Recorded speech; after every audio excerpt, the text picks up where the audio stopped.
Were you starting to wonder if we were ever going to be back?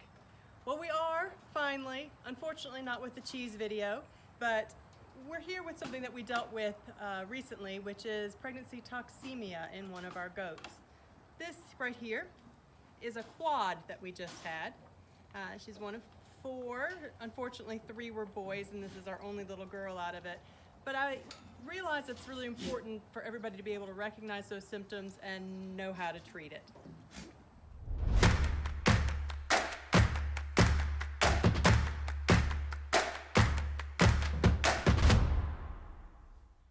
All right, I know we've been gone an awful long time, so a little bit about where we've been. My young men are dual enrolled in college now, but they don't have their driver's license yet, so I'm driving back and forth, and then they're playing varsity basketball.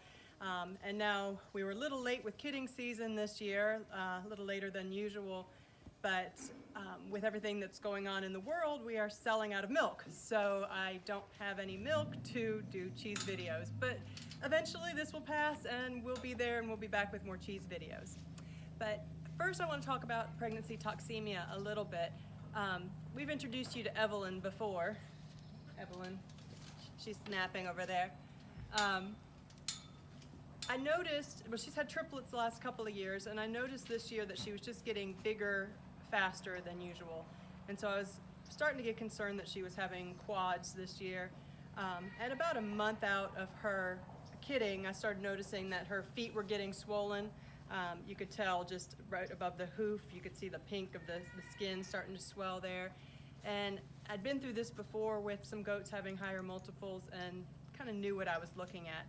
So I got my toolkit out. The first thing that you're going to need if you're suspecting pregnancy toxemia are ketone strips. And you can get these at any pharmacy, just like People Pharmacy, walk in, and they're urine strips, little disposable. They've got a little, I don't know if that's going to show up, but got a little pad on one side. And you hold it in their stream of urine, which is a lot of fun, like following a goat around waiting for her to pee. And then it'll change colors depending on how high their ketone level is, anywhere from trace all the way up to like this really dark magenta for large ketones.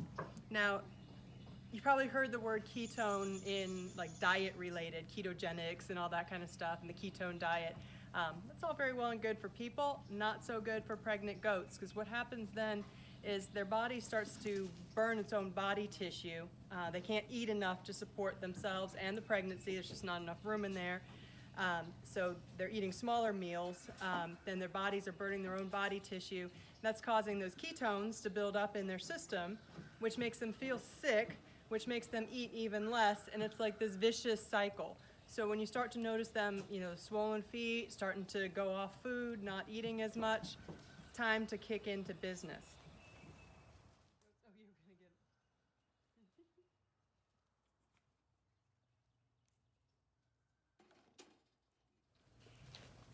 So once you've suspected and have tested and discovered that your goat has toxemia, the next thing you need to do is really supplement those calories to give her the sugars that she needs, to give her the energy that she needs, and support that growing pregnancy.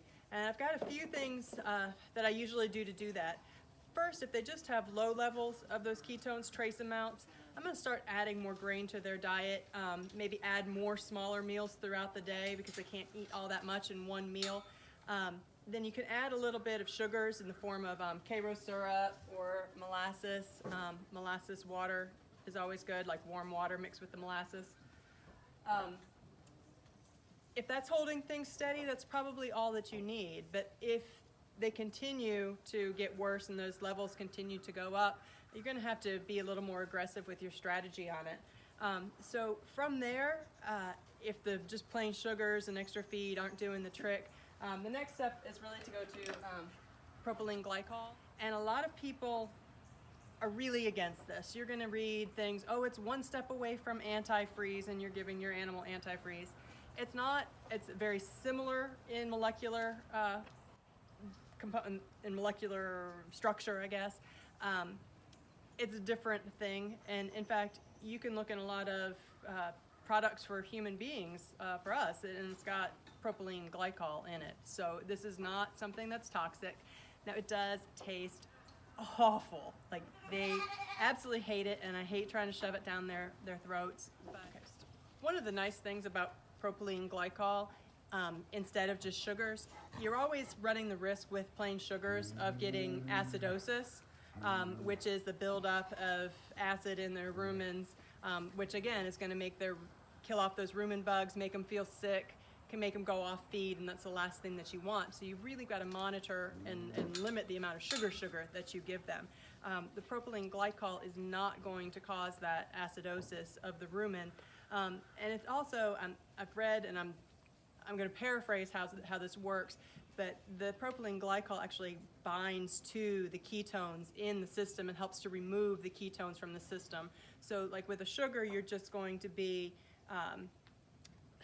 just giving her the extra energy that she needs so that it doesn't get worse. This actually helps to remove some of those ketones from the system. I mentioned before that they absolutely hate it. So the best way I've found to give it is with a drench gun, with this metal one. Before I got one of these, I used the turkey baster from my kitchen, and I actually went through a few turkey basters because they'd get so mad they just crunch down on it and the plastic would all crack, and yeah. So a drench gun is really good, and I like these 30 milliliter size because I find most often 30 milliliters is what I'm going to give at a sitting. 30 milliliters of the propylene glycol once or twice a day. 30 milliliters of the sugars, 30, it just seems like a very common amount. So another thing that I've got here that I actually used with Evelyn this year that I've used it to put weight on the girls before, but I've never used it for just treating pregnancy toxemia, is Dyne. And you can get this on Amazon. I've never seen it at Tractor Supply or anything, but someone mentioned you might be able to get it at pet stores. And this is a high-calorie nutritional supplement.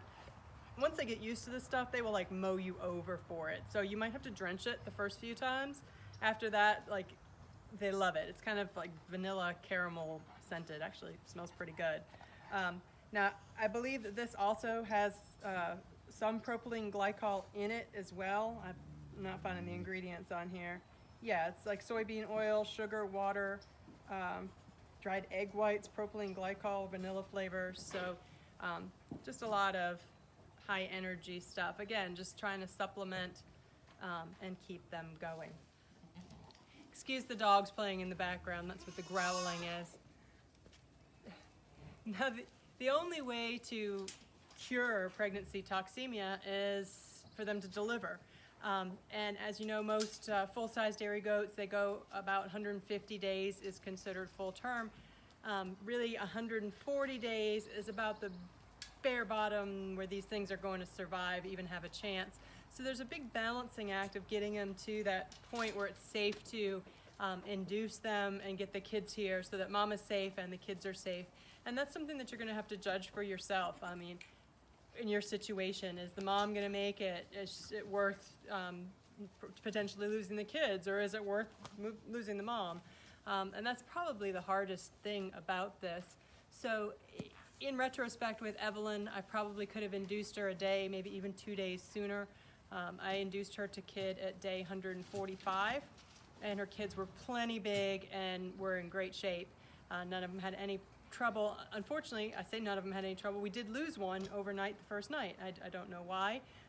He was the one that was born breech, and I came out and he was just dead in the morning. So who knows? I mean, these things happen, but we did manage to save the other 3, and Evelyn is completely recovered now. So when I talk about induction and inducing them to kid, that's something that you're going to need a vet for.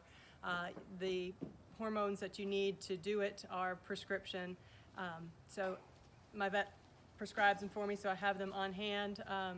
We use Ludolase, 2 milliliters in the muscle. And if you think that the kids are going to be early, you can use dexamethasone, 5 milliliters in the muscle as well. The Dex will cause them to go into labor without the Ludolase if they're full term, but I like to use them in conjunction. Now, one other thing, and probably the last thing to really worry about when you're dealing with pregnancy toxemia, is going to be the calcium level. As they're not eating enough and they're coming into milk, it's going to suck the calcium out of there. So I've a lot of times, or in the past, have seen, and with Evelyn it was the case, have seen hypocalcemia go along with the pregnancy toxemia.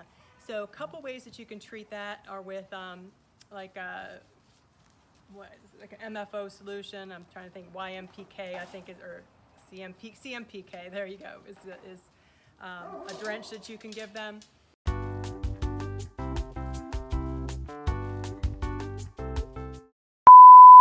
So this is an example of the MFO solution I've got, and there are several different solutions similar to this.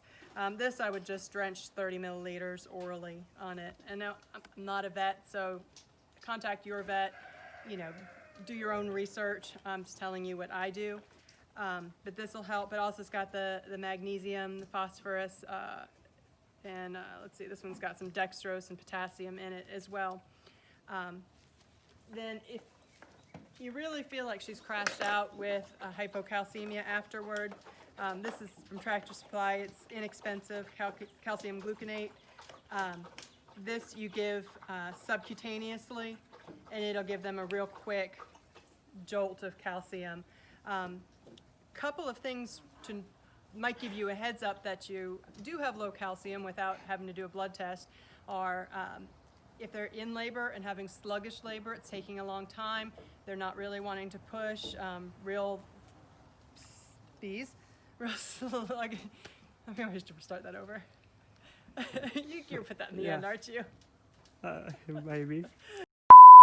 A couple of ways that you might know that you're dealing with low calcium. During labor, they might have a sluggish labor. They might not want to have really strong pushes, might be having weak contractions. Some calcium can help speed that up. After labor, you might notice that they've got sometimes a low body temperature, a kind of a glazed, far-off look. Their milk might be down. They might be off feed some more. Those are often signs that they're low in calcium. You're really not going to hurt them by giving them a moderate-sized dose. Like I would probably just hit them with 30 cc's of it. If they perks them up and they feel better, then you can feel like, okay, that was what the issue was, and kind of keep at it each day until they're feeling better. Thank you all for watching. I hope you don't ever have this situation because it's really not a fun one to go through. I would take twins any day over quads like this. And I hope this does help you to be able to recognize some of the symptoms and have an idea of how to treat them and when it's important to treat them. So thank you for watching. Take time to subscribe, and we will be back with more cheese videos one of these days, I promise. And the second one would be fill, and that's just to kind of illuminate that shadow a little bit more. And then you got the backlight, which is